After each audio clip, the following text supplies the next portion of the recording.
हाय दोस्तों, आज के इस लेक्चर के माध्यम से हम पढ़ने वाले हैं ओटाइटिस मीडिया को। तो चलिए पढ़ते हैं, समझते हैं। तो देखिए, ओटाइटिस मीडिया को पढ़ने से पहले अगर हम ईयर के पार्ट को देखें तो इसे 3 पार्टों में डिवाइड करते हैं: एक्सटर्नल ईयर, मिडिल ईयर और इनर ईयर। तो चलिए देखते हैं ओटाइटिस मीडिया में क्या होता है। देखिए, otitis media is an inflammation और infection of the middle ear, the space behind the ear drum. तो जो मिडिल ईयर वाला पार्ट होता है, स्पेशली जो ईयर ड्रम के बैक साइड वाला पार्ट होता है, अगर इस वाले रीजन में अगर इन्फ्लामेशन हो जाता है, इन्फेक्शन हो जाता है, तो उस कंडीशन को ओटाइटिस मीडिया बोलते हैं। अगर आप यहाँ पर भी देखें तो ये मिडिल ईयर को क्या किया गया है, यहाँ पर हाईलाइट किया गया है। तो इस वाले पार्ट में क्या होता है, अगर इन्फ्लेक्शन हो जाता है, इन्फ्लामेशन होता है, तो उस कंडीशन को ही ओटाइटिस मीडिया बोलते हैं। इस वाले पार्ट में क्या होती है, मेलियस इंकस स्टेपिस भी बॉन्ड प्रेजेंट होती हैं। ठीक है ना।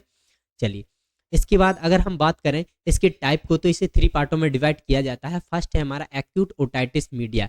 तो इसमें क्या होता है, देखिए, sudden onset acute inflammation and infection of the middle ear. अगर जो मिडिल ईयर वाला पार्ट होता है, अगर इसमें सडनली कोई इन्फेक्शन होता है, ठीक है, इन्फ्लामेशन होता है, तो उसे हम एक्यूट ओटाइटिस मीडिया बोलते हैं। इसमें स्पेशली सिम्टम्स देखे जा सकते हैं: pain, fever, redness of the ear drum. जो ईयर ड्रम होती है, टिम्पैनिक मेम्ब्रेन होती है, उसमें रेडनेस भी देखने को मिल सकती है। साथ ही साथ अगर हम बात करें ओटाइटिस मीडिया विथ इफ्यूजन की, तो इसमें क्या होता है, देखिए, fluid in the middle year without active infection. तो इसमें क्या होता है, जो मिडिल ईयर वाला पार्ट होता है, अगर इसमें कोई इन्फेक्शन ना हो, बल्कि उसमें फ्लूइड का एक्यूमुलेशन हो जाए, एकदम से फ्लूइड भर जाए, ठीक है ना, तो उस की कंडीशन में क्या होगा कि उसे हम ओटाइटिस मीडिया इफ्यूजन बोलेंगे। ठीक है ना। अगर हम यहाँ पर देखें तो देखिए, may persist after acute otitis media और due to eustachian tube blockage. तो इसमें क्या होता है, जो ट्यूब होती है वो ब्लॉकेज हो जाती है, जिसके कारण क्या होगा कि प्रॉपर साउंड का वाइब्रेशन इनर ईयर तक नहीं पहुंच पाएगा और सुनने में व्यक्ति को परेशानी होने लगेगी। ठीक है। इसके बाद हम बात करते हैं chronic otitis media. Chronic otitis media क्या होता है, चलिए समझते हैं। तो देखिए, persistent infection 2 to 6 week with ear drum perforation and recurrent ear discharge. होता क्या है कि अगर इन्फेक्शन के लिए ज़्यादा टाइम हो गया है, 2 से 6 वीक हो गए हैं, तो उससे क्या होता है कि ईयर परफोरेशन होने लगता है, मतलब कि क्या होने लगता है, फिर रिकरेंट डिस्चार्ज भी होने लगता है, वहाँ से पस का फॉर्मेशन भी होने लग सकता है। ठीक है। तो ये कंडीशन हमें देखने को मिलती है क्रॉनिक ओटाइटिस मीडिया में। अगर हम इसके बाद समझें कॉजेस क्या होते हैं, किस कारण से ओटाइटिस मीडिया होता है, वो समझें, तो देखिए, फर्स्टली इन्फेक्शन। अगर जो हमारा मिडिल ईयर वाला पार्ट हो, ये वाला पार्ट होता है, अगर इसमें किसी भी तरह का इन्फेक्शन हो जाता है, तो उस कंडीशन में भी ओटाइटिस मीडिया होता है। इसके साथ ही साथ अपर रेस्पिरेटरी इन्फेक्शन। अगर कोई भी अपर रेस्पिरेटरी इन्फेक्शन होता है, तो कहीं ना कहीं वो कॉज कर देता है हमारे मिडिल ईयर को। इसके बाद बात करते हैं pneumococcus species, haemophilus influenzae and moraxella species are the bacteria most commonly involve the acute otitis media. तो ये ऐसे बैक्टीरिया होते हैं जो कि मोस्टली कॉज करते हैं क्या, इन्फेक्शन को, मिडिल ईयर में इन्फ्लामेशन कॉज करते हैं। ठीक है ना। इसके बाद अगर हम रिस्क फैक्टर समझें कि ऐसे क्या रिस्क फैक्टर होते हैं जिसके कारण ओटाइटिस मीडिया हो सकता है, तो चलिए समझते हैं। तो फर्स्टली अगर हम बात करें एज की, तो देखिए, most common in 6 to 24 months. क्या होता है, जो 6 से 24 मंथ्स के बच्चे होते हैं, तो ये मोस्टली बच्चों को ज़्यादा अफेक्ट करती है। ये कंडीशन बच्चों को ईयर से प्रॉब्लम, बहुत सी कंडीशन हमें देखने को मिलती है। ठीक है। इसके बाद हम बात करते हैं prematurity and low birth weight. तो वो क्या होते हैं, जो प्रीमेच्योर बेबी होते हैं, जिनकी लो बर्थ वेट होती हैं, उनको ये कंडीशन ज़्यादा अराइज देखने को मिलती है। साथ ही साथ हम बात करते हैं यंग एज। तो ऐसा नहीं है कि ये छोटे बच्चों को ही कॉज करती है, ये जो यंग एज वाले पर्सन होते हैं उन्हें भी ये कॉज करती है। ठीक है। इसके साथ ही साथ अल्टर्ड इम्यूनिटी। क्या होते हैं, जिनकी इम्यूनिटी वीक होती है, इम्यून सिस्टम वीक होता है, उन्हें भी अफेक्ट करता है। साथ ही साथ हम बात करें अपर रेस्पिरेटरी ट्रैक इन्फेक्शन। अगर अपर रेस्पिरेटरी कोई इन्फेक्शन होता है, तो ये कंडीशन कॉज कर सकती है मेनली। इसके साथ साथ tumours of nose and nasopharynx. अगर कोई भी ट्यूमर का फॉर्मेशन हो जाता है नोज में, नेरोफेरेंक्स में, तो कहीं ना कहीं ये भी कॉज कर सकता है। इसके साथ साथ क्रेनियोफेशियल एबनॉर्मलिटी, कोई क्रेनियोफेशियल एबनॉर्मलिटी है तो ये भी कॉज कर सकती है। इसके साथ ही देखें गैस्ट्रो ईसोफेजियल रिफ्लेक्सिक डिसीज, जिसे कि GERD बोला जाता है, अगर ऐसी समस्या है तो भी कहीं ना कहीं कॉज कर सकता है। साथ ही साथ vitamin A, zinc and iron deficiency. तो vitamin A, zinc and iron deficiency भी कॉज कर सकती है, किसमें, मिडिल ईयर में इन्फ्लामेशन कॉज कर सकती है।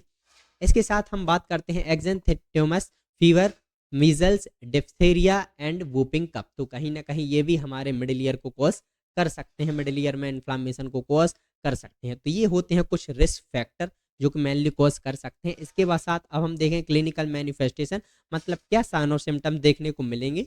तो first acute otitis media. Acute otitis media जो होता है, थोड़े समय के लिए अगर होता है इन्फ्लामेशन, तो क्या सिम्टम्स हमें देखने को मिलेंगे, तो ईयर पेन, सबसे पहले तो ईयर पेन ही होगा, दर्द होगा ईयर में। हियरिंग लॉस, देखिए अगर वहाँ पर फ्लूइड का एक्युमुलेशन हो जाता है आपके मतलब मिडिल ईयर में, या फिर कोई प्रॉब्लम आ जाती है बहुत ही ज़्यादा, तो हियरिंग लॉस एक मेनली सिम्टम्स हमें देखने को मिलता है।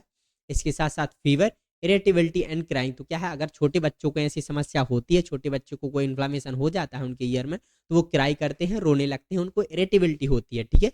ईयर ड्रेनेज, तो क्या होता है कभी कभी ईयर से पस का फॉर्मेशन भी होने लगता है, ड्रेनेज भी होने लगता है, ठीक है ना।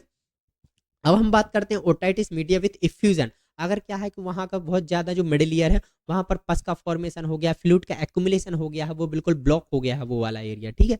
तो उस कंडीशन में क्या होगा, देखिए पेन इन ईयर, पेन तो होगा ही ईयर में, स्पेशली बात है डिफिकल्टी इन हियरिंग, मतलब सुनने में परेशानी होगी, व्यक्ति ठीक से सुन नहीं पाएगा, ठीक है। अब फीलिंग फुलफिलनेस इन ईयर, तो व्यक्ति को क्या होगा, ईयर में बहुत ज़्यादा ऐसा फुलफिल सा महसूस होगा, एकदम भरा भरा सा महसूस होता है, टाइटनेस जैसा फील होगा, ठीक है।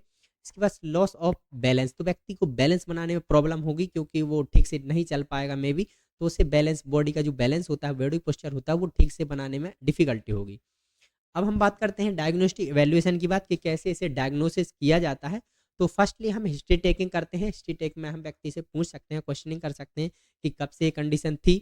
इसके साथ ही हम बात करते हैं ऑटोस्कोपिक एग्जामिनेशन। ऑटोस्कोपिक एग्जामिनेशन में क्या किया जाता है, ऑटोस्कोप एक इंस्ट्रूमेंट होता है जिसके जरिए क्या होता है, जो ईयर होता है उसे विजुलाइज किया जाता है, इन ईयर में कोई डिफिकल्टी तो नहीं है, कोई परफोरेशन तो नहीं है, कोई इंसेक्ट तो नहीं चला गया, या इन्फ्लामेशन कहाँ तक कॉज हो रहा है। तो इनर ईयर को एग्जामिनेशन करने के लिए ऑटोस्कोप का यूज करते हैं। इसके साथ हम बात करते हैं आइडियोमेट्री टेस्ट। आइडियोमेट्री टेस्ट में क्या करते हैं, पेशेंट को डिफरेंट वॉल्यूम पर साउंड सुनाया जाता है कि वो सही से डिटेक्ट कर पा रहा है कि नहीं कर पा रहा है, कितनी वॉल्यूम को वो सुन पा रहा है, तो ये करते हैं। इसके साथ ही हम बात करते हैं टिम्पैनोमेट्री। टिम्पैनोमेट्री टिम्पैनिक मेम्ब्रेन को असेस करने के लिए की जाती है कि कहीं जो टिम्पैनिक मेम्ब्रेन है वो तो डैमेज नहीं हुई, उसमें तो कोई कंडीशन नहीं हुई है, तो इसके लिए हम ये भी कर सकते हैं। इसके साथ हम बात करते हैं CT scan. CT scan mostly किया जाता है ताकि हमें प्रॉपरली जो ईयर का विजुअलाइजेशन हो सके, उसमें क्या कंडीशन है, कौन सी कंडीशन अराइज हो रही है। इसके साथ हम ब्लड टेस्ट भी कर सकते हैं, जिसके से हम WBC वगैरह चेक कर सकते हैं कि इन्फेक्शन कितना कॉज हो रहा है, ठीक है, कंपोनेंट के जरिए। अब हम बात करते हैं मैनेजमेंट कि इसका मैनेजमेंट कैसे किया जा सकता है अगर ओटाइटिस मीडिया किसी को समस्या होती है, अगर मिडिल ईयर में इन्फ्लामेशन होता है तो फर्स्टली हम बात करते हैं एंटीबायोटिक। अगर देखिए एंटीबायोटिक हम इसलिए चलाएंगे क्योंकि अगर इन्फेक्शन होगा तो मोस्टली एंटीबायोटिक चलाई जाती हैं, ठीक है। इसके साथ ही एंटीपायरेटिक, अगर फीवर जैसी समस्या होती है तो एंटीपायरेटिक भी दी जाती हैं। इसके साथ साथ एनाल्जेसिक, अगर बहुत ज़्यादा पेन की कंडीशन हो रही है, पेन हो रहा है, तो एनाल्जेसिक जो मेडिकेशन आती हैं वो दे सकते हैं। अब हम बात करते हैं सर्जिकल मैनेजमेंट। तो सर्जिकल मैनेजमेंट टू टाइप का होता है। फर्स्ट है मेरिंगोटमी। मेरिंगोटमी में क्या करते हैं, देखिए a small incision is made in the ear drum to drain pus fluid blood and relieve pain. तो इसमें क्या करते हैं, जो हमारी ईयर ड्रम होती है, मेनली जो हमारी टिम्पैनिक मेम्ब्रेन होती है, उसमें छोटा सा इंसिजन किया जाता है, कट लगाया जाता है, और उसके माध्यम से अगर मिडिल ईयर में कोई पस का फॉर्मेशन हुआ है, फ्लूइड का फॉर्मेशन हुआ है, या फिर कोई ब्लड का फॉर्मेशन हो गया है, तो उसे रिलीव करने के लिए, वहां से निकालने के लिए इंसिजन करते हैं ताकि वहां से ड्रेन किया जा सके, निकाला जा सके, ठीक है ना। इसके साथ हम बात करते हैं टेम्पेनोसिट्रेसिस। टेम्पेनोसिट्रेसिस भी कुछ ऐसा ही एक प्रोसीजर होता है जिसके माध्यम से हम क्या करते हैं, वहां का अगर पस का फॉर्मेशन हो गया, फ्लूइड का एक्युमुलेशन हो गया, तो वो रिलीव कर सके, हम निकाल सकें, और ईयर को प्रॉपर तरीके से विजुअलाइज करके टेम्पेनिक मेम्ब्रेन को देख सकें, वहां कोई प्रॉब्लम तो नहीं है। तो ये भी कुछ ऐसे ही किया जाता है। तो ये सर्जिकल मैनेजमेंट होते हैं जो कि बहुत ही आसान होते हैं करना, बस 20 से 30 मिनट में ये किए जा सकते हैं। तो thank you for watching my video. अगर वीडियो पसंद आए तो प्लीज़ यार हमारे चैनल को लाइक एंड सब्सक्राइब जरूर करें। Thank you.